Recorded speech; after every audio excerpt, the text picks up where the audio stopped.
The morning erupted not with the gentle chirp of birds, but with a scream, a piercing, soul-shredding wail that tore through the tranquility of dawn like an air raid siren.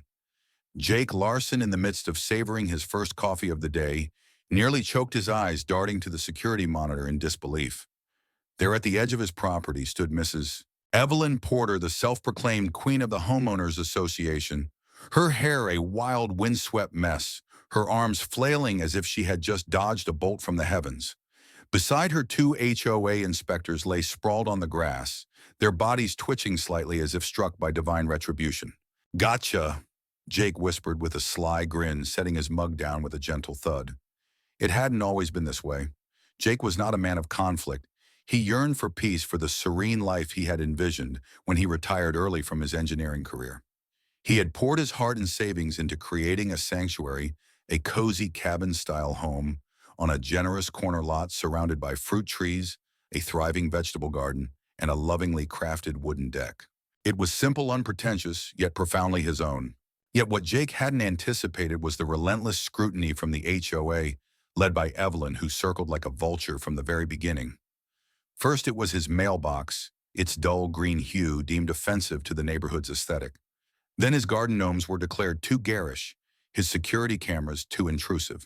The final straw was her complaints about Rusty, his dog, whose barks at the squirrels were apparently too disruptive. Jake had tried to maintain harmony, meticulously trimming his hedges to HOA standards, replacing his mailbox with a nondescript gray one. Yet it was never enough for Evelyn. Her grievances weren't about aesthetics, they were about control, about power. Jake saw through her facade. When the letter arrived announcing a mandatory inspection at 9:00 a.m. the next day, he knew the game. Her minions would dissect his home, accumulating fines, perhaps even threatening a lien. This wasn't about enforcing rules, it was a vendetta. But Jake had a secret weapon, his engineering ingenuity. Over time, he had prepared for this confrontation, setting traps, not just for squirrels, but for those who sought to disrupt his peaceful existence. He transformed his property into a fortress, a sanctuary of subtle defenses. Motion sensors, hidden cameras, and his crowning achievement, an electric fence. Not deadly, merely a sharp jolt to ward off intruders, usually set low for wildlife. But tonight he cranked up the voltage. When Evelyn and her crew arrived, Jake was poised, coffee in hand, eyes glued to the monitor. She marched forward, clipboard, brandishing like a sword, flanked by her two subordinates. They encountered the fence with a sudden zap and recoiled, stumbling as if smitten by some divine judgment. Jake's smirk was barely visible, savoring the moment like a sweet victory, but the repercussions were swift. By noon, his mailbox overflowed with an HOA letter dripping with legal jargon, hefty fines, threats of legal action, and even eviction for reckless endangerment and malicious obstruction. Jake chuckled at the irony. Endangerment? They hardly had a scratch. Yet his laughter faded as he reached the final paragraph. They had summoned the county for a safety review. Non-compliance would lead to court. The fines were mere pennies compared to the legal fees that could drain his savings. This was no laughing matter. The next HOA meeting was charged with palpable tension. Normally indifferent neighbors filled the community center, their eyes fixed on Jake, his flannel shirt marking him either as a hero or a madman. Evelyn, dressed like a commander, ready for battle, smirked as she struck the gavel. When Jake took the floor, the room fell silent. He kept his composure, even joking about the fence incident, explaining his years of incident-free security, emphasizing that no one was harmed. Evelyn tried to interject, but Jake raised a hand, a gesture that silenced her, a rare occurrence. Whispers spread like wildfire. Some nodded in agreement as he recounted the break-ins, the slow cruising cars at night, and how his cameras had caught a thief the previous year, a fact Evelyn had conveniently buried. The atmosphere shifted. Support began to flicker among the crowd. Evelyn pounced, papers in hand, accusing him of vigilantism, of endangering the innocent. Jake scoffed. "Innocents like you and your spies." The room buzzed louder, the tension palpable. 2 nights later, his cameras caught two. Jake's heart pounded as he noticed shadowy figures prodding at his fence once again. This time not mere children, but a man in an HOA polo shirt. This was no idle inspection. Evelyn's dogs weren't just sniffing around. They were on a mission to sabotage. Anger surged through Jake, compelling him to step up his defensive game. With a touch of genius, he rewired the fence to deliver harmless yet humiliating jolts and fine-tuned his cameras to capture every misstep in vivid detail. He even installed sprinklers to drench any garden intruders. The next morning, as predicted, Evelyn's cronies approached the gate. Zap splash, one of them in a comedic twist of fate tripped over a garden gnome, face planting into the mud. Jake couldn't help but laugh, his coffee shaking in his hand at the spectacle. But Evelyn, ever the relentless adversary, struck back with a vengeance. A new letter arrived, her words screaming accusations claiming Jake's fence violated safety codes, with a county inspection looming. If it failed, he'd lose everything. Rumors began to swirl, painting his property as a perilous hazard, isolating him further. Sitting on his porch with Rusty, his loyal dog, Jake realized Evelyn's true aim: his land. Was it for her own gain, or for some grander scheme of power? Determined to outsmart her, Jake crafted a masterstroke. He erected a faux fence that looked authentic, but carried no charge, cleverly disguising his real setup. Hidden cameras, dazzling lights, and sprinklers filled with neon orange dye awaited their moment. On the eve of the inspection, Evelyn's goons cut through the dummy wires, their grins turning to dismay as the sprinklers showered them in bright orange. "Can't go home like this," one cried out in despair. The following day, with Evelyn smugly standing beside the inspector, they found nothing amiss. The tampered fake fence was legal, and the real one passed with flying colors.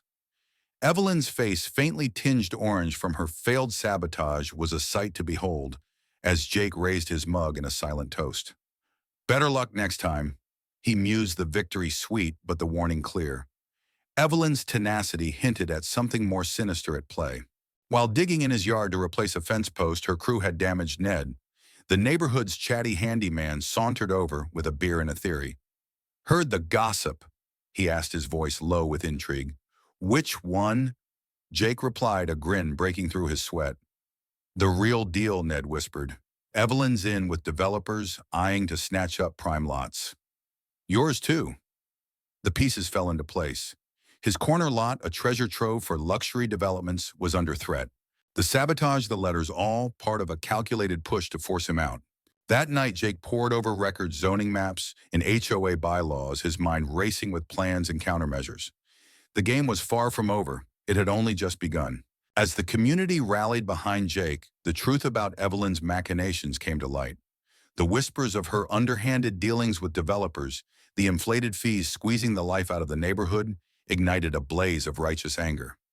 At the subsequent town meeting, the room swelled with tension, Evelyn's smirk faltering as Jake, with a steady hand, dropped a folder that echoed like a gavel in a courtroom.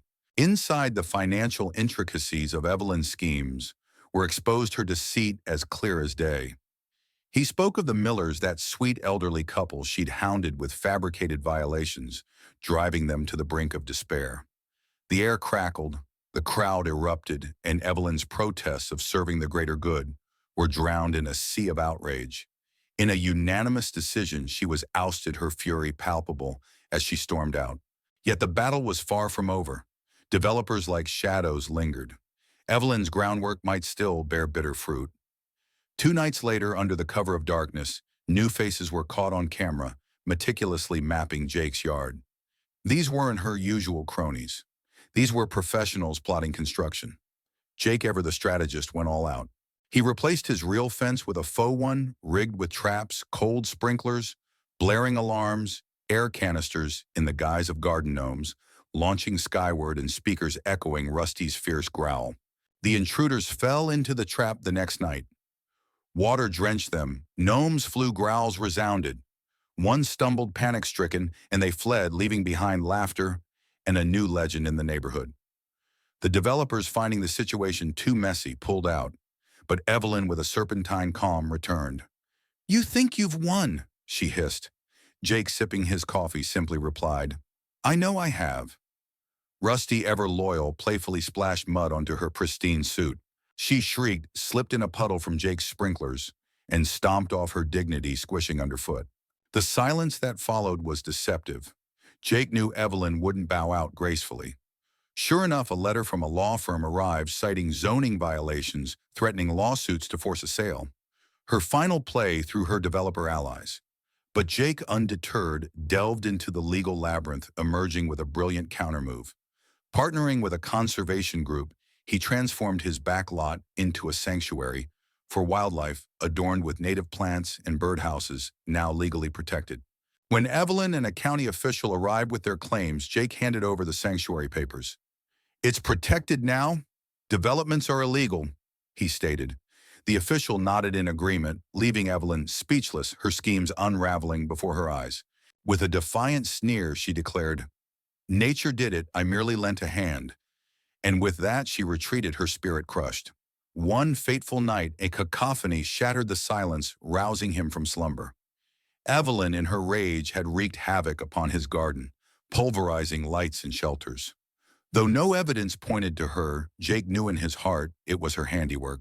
Yet instead of succumbing to fury, he chose to rebuild, crafting a grand finale to his garden, a mechanical canine, its eyes glowing an ominous red, its tail thrashing wildly, all activated by a remote, harmless, yet terrifying to behold. On a moonlit evening, she returned flanked by two steadfast followers intent on sabotaging the cameras. With a flick of his wrist, Jake unleashed his creation. Evelyn's scream pierced the night as she stumbled into her accomplices, one diving face first into the compost, the other entangled in a web of faux wires. Mud-drenched and humiliated, she crawled away under the amused gaze of the neighborhood. The following morning, Evelyn resigned from the HOA, citing unbearable stress. A serene calm enveloped the community as peace was restored. Neighbors, in their gratitude, celebrated Jake, turning his sanctuary into a local marvel. Evelyn's schemes crumbled to dust, her influence waning like a forgotten echo. Jake and his loyal companion Rusty now reigned supreme in their fortified haven. What a battle it was. As we close this chapter, we extend our deepest thanks to you, our cherished viewers, for joining us on this roller coaster of emotions. Your support means the world. Please leave your thoughts in the comments below. Give us a like if you enjoyed the story, share it with friends, and if you haven't yet, subscribe to our channel for more captivating tales. Together, let's keep the spirit of creativity and community alive.